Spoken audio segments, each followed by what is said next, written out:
Honorable peers and esteemed researchers, let me take you to an era where we have lots of resources but maybe a little bit lack of skills. I'm Rezwana Islam, and this is my presentation aiming at increasing learner motivation based on extensive reading and how we can apply positive discourse into it. So when I was talking about the digital era, I meant an era when we talk based on what we saw on Facebook. So those micro news contents that you see, you actually read those because you want to talk to your friends about it. And our students are no different than us. Of course, they're reading for the same reason. Unfortunately, that creates only a short-term engagement between the text and them. And obviously, that creates a lack of extensive reader. And how is that hurting us? If we think about it, we are at risk when it comes to involved or improved critical thinking nowadays. So when it comes to critical thinking, in a way, those dominant discourses on Facebook, that one sentence status update on Facebook, it's actually influencing us in such a way that we are saying exactly what it is said online. We are expressing our feelings based on how it is said online. In a way, we are becoming their unconscious agents. If we want to come out of it, it is high time for us to take help from the available research theories. It is high time for us to take help from the available discourse analysis to redirect our discourses or to redirect our style of analysis and help ourselves and our students in the process. When I looked into the available discourse analysis, two types of analysis caught my eyes. One was critical discourse analysis and the other one was positive discourse. Now both of these discourses are not alternative of each other, rather than they're complementary to each other. They're complementing each other. So it's kind of like a yin and yang approach according to Martin. One teaches us how to deconstruct a text, how to find out the socio-political feature by the linguistic feature, and how to identify in the text how the patriarchal society is showing gender discrimination, how oppressing it is towards women. On the other hand, we have a complete opposite strain called positive discourse analysis, where we are looking at how feminists are breaking the barrier caused by the gender discrimination and trying to bring some sort of change. That means we are focusing into the positive feature. Naturally, this positive discourse analysis seemed quite intriguing to me for myself and also for my students. Now, what did the researcher say? Although Gottlieb did not use the term, he came up with positive discourse analysis and Martin coined the term. All of these researchers, they focused on one thing: the positive use of discourse. But how? Gottlieb focused on how nature and animal are presented as living beings with proper respect in the discourse, in a text, and that's positive discourse. Martin showed the analysis of Aboriginal children text, where children were taken from their parents, and that whole process was said as the action taken as a part of system. So the word children was replaced by the word action. That was the critical discourse. And he said that he read another government report where the children's first person account was given in the text. The first person testimony was given. They were presented in a more personal, human way.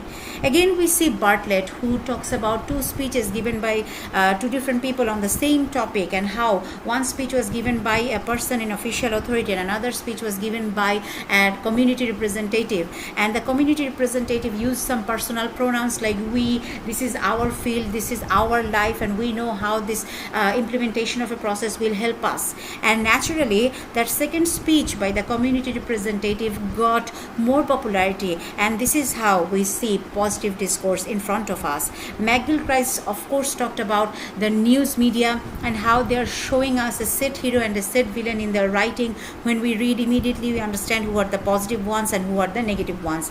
And definitely McGill-Christ talked about reframing the text or trying to refrain the dominant news. Naturally, the idea was quite intriguing to me, doing a positive discourse analysis, and doing it for the text. So I tried to find out, do our students do that? When I looked into it, I saw that the classroom-based research researches are mainly based on the critical discourse analysis, and the other researches like speech, analyzing a speech or analyzing a media news, I saw that those are based on positive discourse analysis. So while our student in course study are analyzing how the natural role of women is oppressing to themselves, in on the other way we see someone analyzing a speech and finding out how Hillary Clinton said some inspiring words or gave inspiration and thanked people for their patience after losing the election. That made me realize maybe it is high time for us to use PDA for our students as well. But where do I use it? When I thought about it, I was looking at this picture of a fish seller. So what if I don't use it? And why am I supposed to use it? So if I look at this picture and if I ask my student to look at this picture, the most of them will talk about the struggle done by this man. Not most of them will focus on his smile. Rather, they will focus on his appearance, where he's standing and what can be his proper social position and what sort of struggle he is going through, how he is earning his livelihood. And that scared me a bit. Are my students only looking at a black and white picture? How can I make them look into the colorful picture? How can I make them focus into the smile? How can I make them do a positive discourse analysis? And which sort of reading would be appropriate for that? Can they do it when they're giving an exam or reading for exam? Maybe not. That brought me to extensive reading, where students have time, they can relax, they have the teacher as their model, and the reading it is its only reward. And because of having various types of text available for themselves, they have the time to think and develop their critical thinking. And that brought me to the idea, why not positive discourse analysis for extensive reading?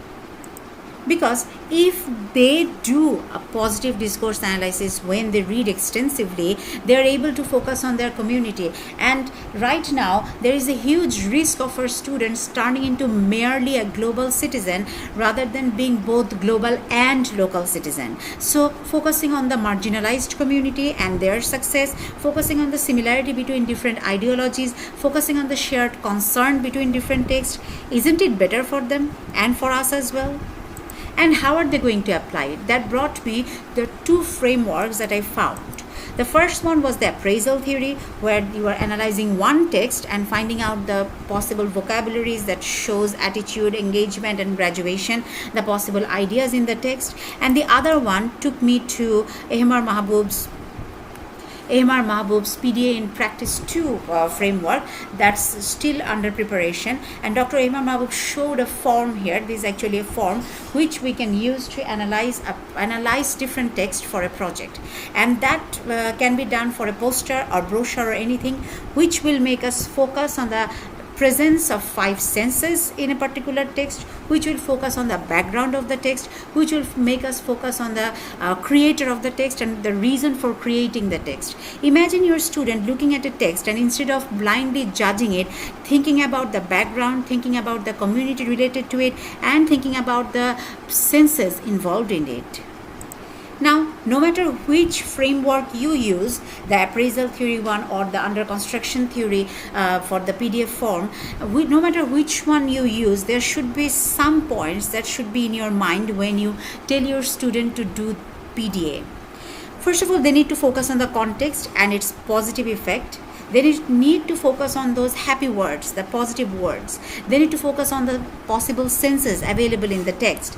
Of course, they're focusing on the cultural setting of the text. They're focusing on the past literature. And extensive reading will be extremely useful because they have time and they're engaging into reading topics on similar topics, different texts on similar topics. So the reading past literature will make them connect to the text better. So in a way, they are focusing on how to present an idea differently rather than the textual way. Now, what's going to happen if they focus on the marginalized community and on their success? Remember that picture? This man is not sad here. He just sold a fish for almost 20,000 yen. So if our students are applying PDA, they will be able to look at a colorful picture rather than a black and white picture. They will be able to focus on the happy message. They will be able to focus on the things that make a marginalized community successful rather than focusing on the failure, and the struggle. So let's involve PDA in our life, in our students' life. Let's make the reading positive. Let's make critical thinking positive. Let's make our student feel positive through extensive reading. Thank you very much.